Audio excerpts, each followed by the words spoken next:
Hello friends, ఈరోజు మా ఇంట్లో రొయ్యలు చేపలు రెండు చూడండి. రొయ్యలు 1 కేజీ తీసుకుంటే అది 1/2 కేజీ అవుతాయి. వాళ్ళైతే నరాలు తీయకుండా ఇచ్చేస్తారు.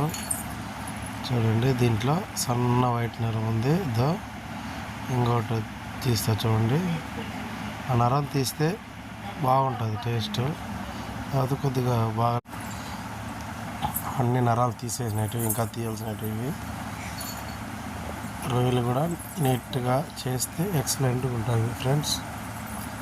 అదేవిధంగా వంజరం చేప 1 కేజీ వచ్చి 140 పడింది.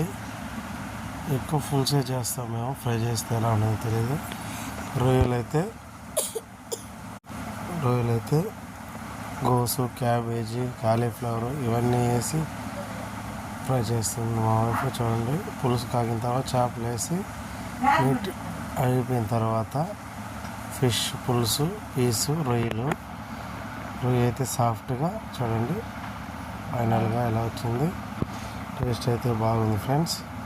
చేప చూద్దాం. చేప కూడా ఇంకా సాఫ్ట్గా ఉడికింది. టచ్ చేస్తే చాలు.